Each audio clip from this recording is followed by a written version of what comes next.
julio de 1941. En el corazón ardiente de la frontera norte del Perú, en el sector de la Quebrada Seca, el aire es tan denso y húmedo que parece un enemigo más. A las 21:30 horas, bajo una luna esquiva que se asoma y se esconde tras un velo de nubes, el teniente coronel Ricardo Bustamante, un hombre cuya calma en combate ya es leyenda entre sus tropas, ordena algo que, para cualquier oficial formado en la doctrina clásica, suena a una sentencia de muerte. Reunido con sus capitanes en el puesto de mando excavado a toda prisa en la tierra rojiza, su voz es un susurro sereno que corta la sinfonía de la selva nocturna. Caballeros, dice Bustamante, sus ojos fijos en el mapa táctico manchado de sudor y barro, iluminado apenas por la luz de una linterna cubierta con un paño verde. Vamos a permitir que nos flanqueen. El capitán Rojas, comandante de la compañía de fusileros del batallón de infantería N-Grados 1, un hombre curtido cuyo rostro parece tallado en la misma madera dura de la selva, siente un escalofrío que no tiene nada que ver con la temperatura. Sus manos, aún con el polvo del camino, se aprietan contra el borde de la mesa improvisada hasta que sus nudillos se vuelven de un blanco marmóreo. Mi coronel, con el debido respeto. Somos apenas 840 hombres. La inteligencia del agrupamiento del norte estima que hay entre 2.000 y 3.000 soldados ecuatorianos avanzando hacia esta posición ahora mismo. Si permitimos que nos rodeen por completo, seremos aniquilados. Bustamante levanta una mano, no con arrogancia, sino con la autoridad tranquila de quien ha visto el futuro y no le teme. Exactamente, capitán. Más de 2.500 soldados ecuatorianos. Para ser precisos, según el último informe de nuestros puestos de observación. El alto mando enemigo está tan embriagado de confianza que ha dividido su fuerza principal en 3 columnas de asalto convergentes. Creen que nos van a aplastar antes del amanecer. Pero hay algo que no saben. Bustamante se inclina sobre el mapa, y sus oficiales se acercan, atraídos por la intensidad de su mirada. Lo que el comandante ecuatoriano no sabe es que cada metro de selva entre su posición y la nuestra es, desde este momento, una zona de exterminio. Lo que ninguno de aquellos soldados ecuatorianos que avanzan sigilosamente por la maleza esa noche comprende, es que están marchando directamente hacia la trampa táctica más letal y brillantemente concebida en la historia militar de nuestra patria.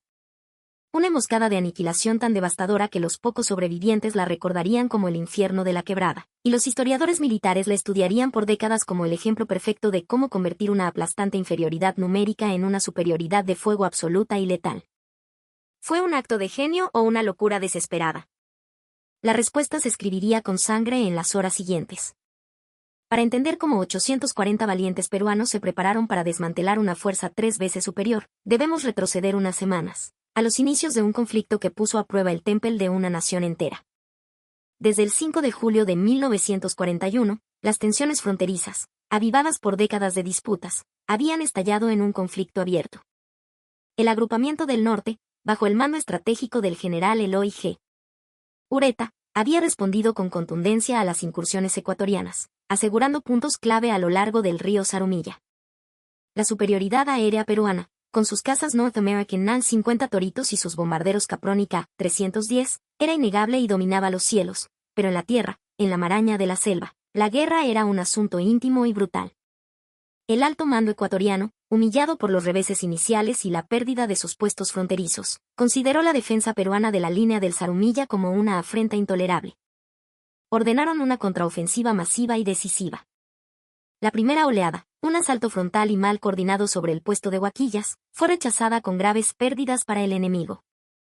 Las ametralladoras peruanas Madsen de 7.65 mm y Vickers habían cegado las filas de los atacantes que avanzaban con más coraje que táctica. Fue una victoria peruana clara, pero también una lección que el Estado Mayor ecuatoriano interpretó de manera completamente errónea. Concluyeron que el asalto había fracasado no por una falla en la doctrina, sino por no haber concentrado suficiente masa humana para romper las defensas peruanas con un asalto arrollador. La segunda oleada sería diferente.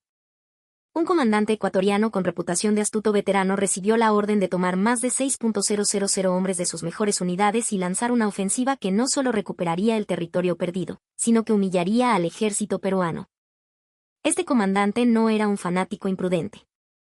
Era un profesional que, habiendo estudiado el fracaso anterior, desarrolló un plan que parecía infalible. Evitaría un choque frontal contra las bien defendidas guarniciones peruanas. En su lugar, Concentraría una fuerza de 2.500 a 3.000 hombres para marchar a través de la selva que los peruanos supuestamente consideraban una barrera natural e infranqueable, y golpearía el flanco sur del dispositivo defensivo, en el sector de la Quebrada Seca, el punto que sus mapas señalaban como el más vulnerable.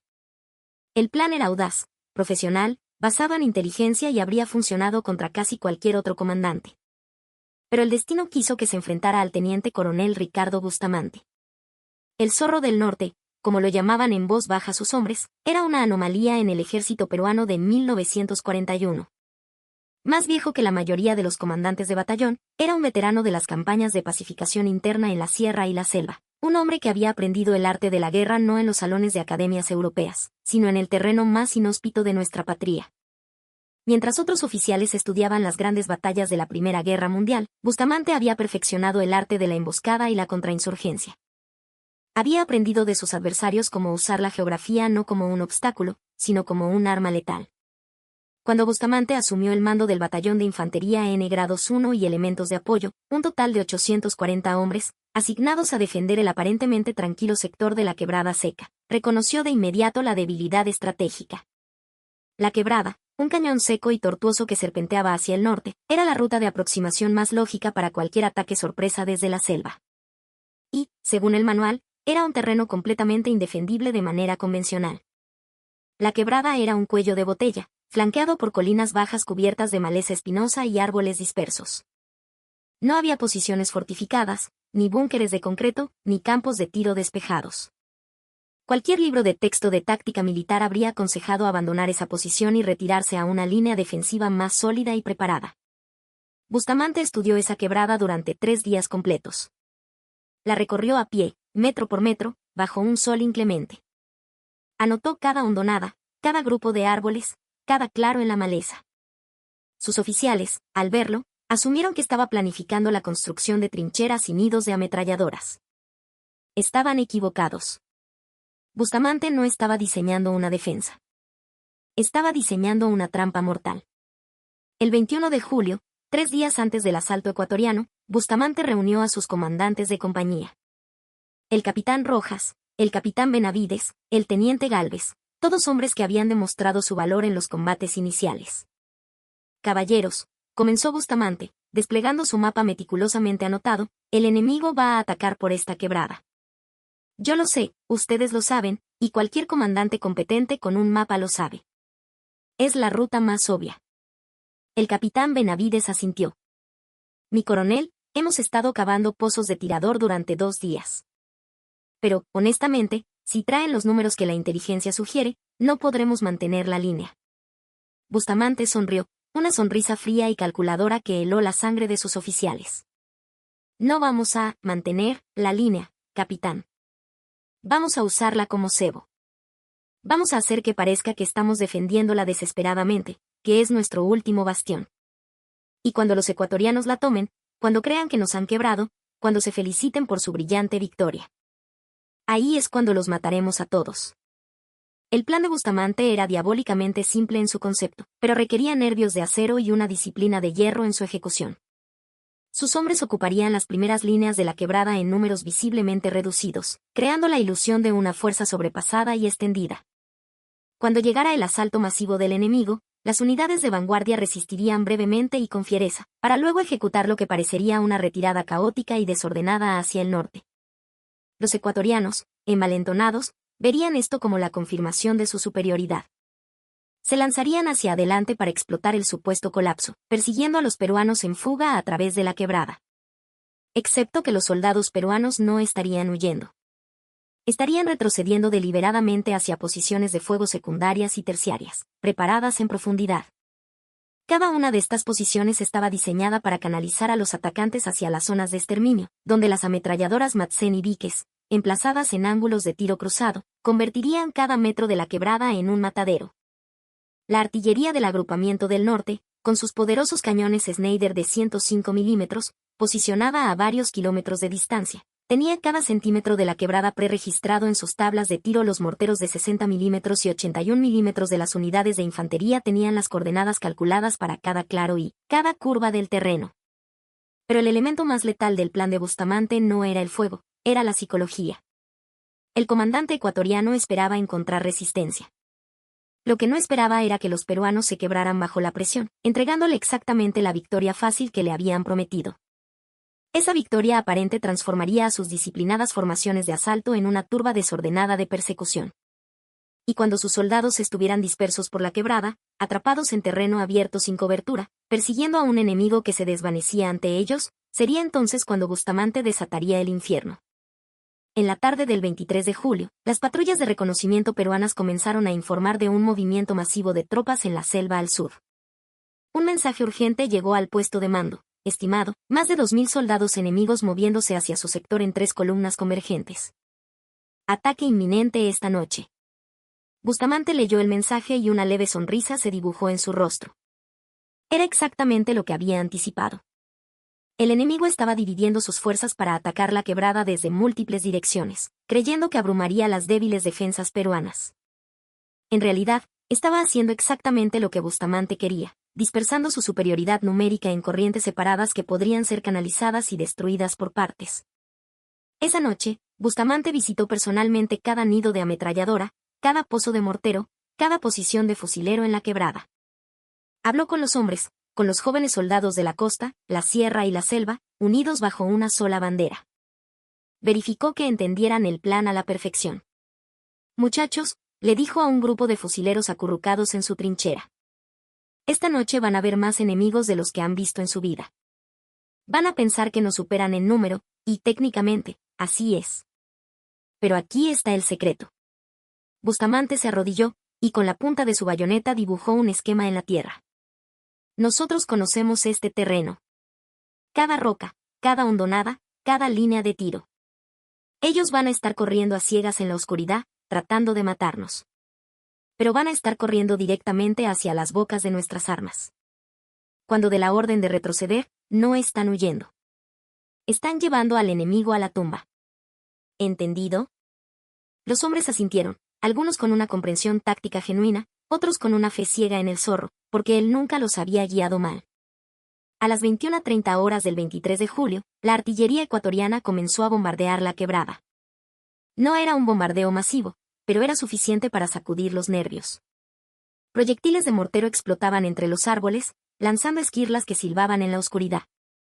Los soldados peruanos se pegaron a la tierra, esperando.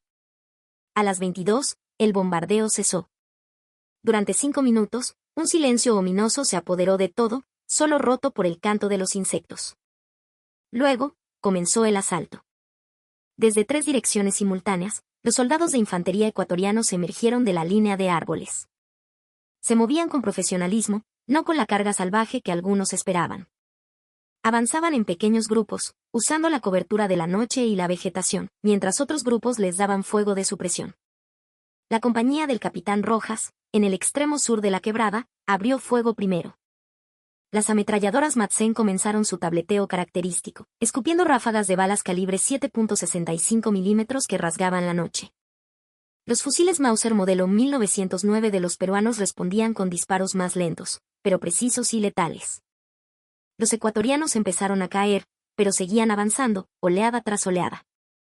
El capitán Rojas informó por radio a Bustamante: «Mi coronel, tenemos al menos un batallón completo avanzando sobre nuestras posiciones. Son profesionales, están usando tácticas de infiltración». La voz de Bustamante llegó, tranquila e imperturbable a través de la estática. «Recibido, capitán. Mantengan sus posiciones. Prepárense para ejecutar la retirada a mi orden. Repito, a mi orden. No antes». La batalla se intensificó. Los ecuatorianos trajeron sus propias ametralladoras ligeras y morteros, que empezaron a castigar las trincheras peruanas. Los gritos de los heridos se mezclaban con el estruendo de las explosiones y el incesante crepitar de las armas. El olor a pólvora quemada llenaba el aire. A las 23:30, la situación parecía crítica. Los ecuatorianos habían llegado a menos de 50 metros de las primeras líneas peruanas. El fuego era constante, ensordecedor. La línea parecía a punto de romperse. Fue entonces cuando Bustamante dio la orden que había planeado desde el principio, pero que aún así sonó a locura a través de las radios. «Todas las unidades. Aquí Zorro. Ejecutar retirada, fase 1. Repito, ejecutar fase 1. Retrocedan 100 metros a las posiciones secundarias, ahora.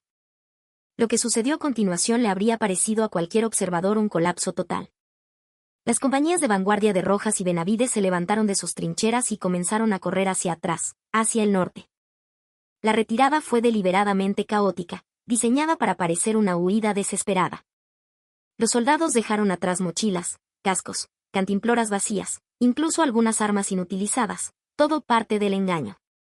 El comandante del batallón de asalto ecuatoriano, viendo a los peruanos retroceder en desorden, gritó eufórico a sus hombres: «Los peruanos huyen.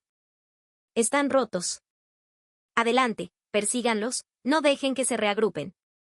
Las tropas ecuatorianas, oliendo la victoria, abandonaron su avance táctico y se lanzaron a una persecución frenética. Cientos de soldados se volcaron sobre la quebrada, corriendo por las trincheras peruanas recién abandonadas, ansiosos por alcanzar al enemigo en fuga. El comandante ecuatoriano, recibiendo informes del colapso peruano, ordenó a sus otras 2 columnas acelerar su avance para cortar la retirada. Comprometió a sus reservas, enviando a cada hombre disponible hacia la quebrada. Para las 0:30 horas del 24 de julio, más de 1.500 soldados ecuatorianos estaban dispersos a lo largo de la quebrada seca, persiguiendo a los fantasmas peruanos. Habían penetrado profundamente en lo que había sido el perímetro defensivo. Algunos oficiales enemigos ya podían ver las luces distantes del campamento peruano más al norte. La victoria parecía cuestión de minutos. Entonces, Bustamante activó su trampa. «A todas las baterías. ¡Fuego!». Su voz, tranquila como siempre, resonó en las radios de los observadores de artillería y los jefes de las piezas de mortero. Lo que ocurrió a continuación fue descrito por un sobreviviente enemigo como si el cielo se hubiera partido en 2 para vomitarnos fuego y acero. 12 ametralladoras pesadas Vickers, emplazadas en las posiciones secundarias y que habían permanecido en un silencio sepulcral, abrieron fuego simultáneamente. No apuntaban a blancos individuales, ejecutaban un fuego de barrido sobre zonas de tiro previamente calculadas, creando una red impenetrable de balas entrecruzadas. A esas distancias, las Vickers eran máquinas de cegar vidas. Simultáneamente, la artillería peruana desató el infierno. Los cañones Schneider de 105 milímetros soltaron una barrera rodante sobre la quebrada. Proyectiles de alto explosivo comenzaron a estallar en patrones perfectamente calculados, caminando de sur a norte a través de las posiciones enemigas, cada explosión desgarrando todo en un radio de 20 metros. Los morteros de 60 milímetros y 81 milímetros añadieron su propia música mortal, lanzando granadas que caían casi verticalmente sobre los atacantes. La masacre fue absoluta. Los soldados ecuatorianos, dispersos, desorganizados, atrapados en terreno abierto, no pudieron formar una defensa coherente. La maleza que los había ocultado en su avance ahora se incendiaba por las balas trazadoras, iluminando el campo de batalla y eliminando cualquier cobertura. Durante 20 minutos de fuego ininterrumpido, las posiciones peruanas vomitaron muerte sobre la quebrada. Luego, tan súbitamente como había comenzado, el fuego cesó. En el silencio ominoso que siguió, roto solo por los gemidos de los moribundos, Bustamante dio su siguiente orden. «Todas las unidades, avanzar y recuperar posiciones. Calen bayonetas.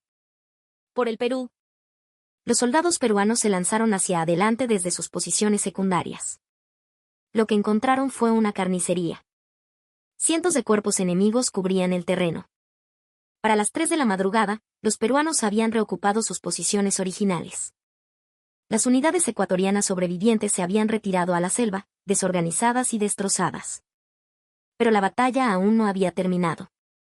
El comandante ecuatoriano, conmocionado por el desastre pero aún comprometido con su misión, reagrupó a sus fuerzas restantes para un segundo y desesperado asalto. Todavía contaba con más de 1000 hombres. El 24 de julio, durante todo el día, se preparó para otro ataque. Esta vez no habría sutilezas. Sería un asalto frontal masivo, usando la pura fuerza de los números para aplastar las defensas peruanas. Bustamante, observando los movimientos desde sus puestos de avanzada, supo exactamente lo que vendría. Reunió a sus oficiales. «El comandante enemigo es terco», dijo con calma. «No se retirará. Va a intentarlo de nuevo esta noche. Y va a lanzar todo lo que le queda contra nosotros, esperando que sus números finalmente se impongan. Así que haremos exactamente lo mismo que anoche. Pero esta vez, los dejaremos penetrar aún más profundo. Cerraremos la trampa detrás de ellos y no dejaremos escapatoria. A las 22 del 24 de julio, el asalto final comenzó. Más de 1000 soldados ecuatorianos se estrellaron contra las líneas peruanas. Fue una marea humana. Las compañías peruanas absorbieron el impacto inicial. El fuego fue tan intenso que los cañones de las ametralladoras se ponían al rojo vivo. Los combates cuerpo a cuerpo estallaron en las trincheras. A las 23:15, Bustamante dio la orden de retirada fase 2. Esta vez, los peruanos se replegaron 200 metros, hasta lo que parecía su última línea de defensa. Los ecuatorianos, viendo el colapso que tanto ansiaban, se volcaron hacia adelante con un rugido triunfal. El comandante enemigo creyó que finalmente había roto la voluntad peruana. Entonces, por segunda noche consecutiva, Bustamante activó la misma trampa, pero con el doble de letalidad. Cuando las ametralladoras abrieron fuego desde posiciones que los ecuatorianos ni siquiera sabían que existían, cuando la artillería comenzó su barrera devastadora, los atacantes fueron atrapados en un terreno abierto entre el fuego frontal de los peruanos y la selva a sus espaldas. No tenían reservas, no tenían escapatoria. La matanza duró 40 minutos. Cuando terminó, la fuerza de asalto ecuatoriana había dejado de existir como una unidad militar funcional. Al amanecer del 25 de julio, la batalla de la Quebrada Seca había terminado. Las estadísticas finales fueron escalofriantes. De los casi 2.800 soldados que el enemigo había lanzado al asalto, más de 1.200 yacían muertos. Cientos más estaban heridos. Las bajas peruanas fueron de 42 muertos y 115 heridos. Una proporción de bajas que desafiaba toda lógica militar convencional. Pero más allá de los números, estaba el precedente táctico. Bustamante había demostrado que una fuerza peruana en inferioridad numérica podía aniquilar a un enemigo superior mediante el uso inteligente del terreno, la coordinación de fuego y un brillante engaño psicológico. El alto mando ecuatoriano recibió los informes con total incredulidad. ¿Cómo era posible? Concluyeron que los peruanos debían tener refuerzos masivos que no habían sido detectados. La verdad, que una fuerza inferior había permitido deliberadamente ser rodeada para crear las condiciones para una emboscada de aniquilación, era demasiado humillante para admitirla. Ricardo Bustamante se convirtió en un héroe nacional. La victoria en la Quebrada Seca, unida a los demás triunfos a lo largo de la frontera, consolidó la campaña victoriosa de Zarumilla de 1941. Pero él siempre insistió en que el honor pertenecía a los valientes soldados que ejecutaron el plan bajo un fuego infernal. La batalla tuvo implicaciones que fueron más allá del conflicto. Demostró que el soldado peruano, bien liderado y con tácticas superiores, era invencible en la defensa de su patria. Un oficial ecuatoriano capturado, interrogado después de la batalla, resumió la experiencia con una mezcla de horror y admiración. Creíamos que los peruanos eran soldados ordinarios que se quebrarían. En cambio, encontramos guerreros que convirtieron su propia retirada en un arma. Nos atrajeron como un pescador atrae a un pez, usando la apariencia de debilidad como cebo. Cuando mordimos el anzuelo, no solo nos atrapó, nos trajo encima todo el océano de fuego peruano. No fue una batalla. Fue una ejecución sistemática. Hoy, la Quebrada Seca es un lugar tranquilo, pero el eco de esa batalla resuena en la historia. Es un testimonio eterno del genio táctico peruano y del valor indomable de sus soldados. El general Eloy Ureta y sus comandantes como Bustamante no solo defendieron el territorio, usaron el terreno para imponer sus condiciones. Eligieron convertir la superioridad numérica enemiga en una desventaja letal. Fue genio táctico, no suerte. La historia de cómo 840 peruanos atrajeron a casi 3.000 soldados enemigos a una trampa y los aniquilaron, sigue siendo uno de los ejemplos más perfectos en la historia militar de cómo la voluntad del agresor puede ser convertida en el instrumento de su propia destrucción. A veces, la mejor defensa no es resistir un ataque. Es invitarlo, guiarlo y aniquilarlo en tus propios términos. Un principio que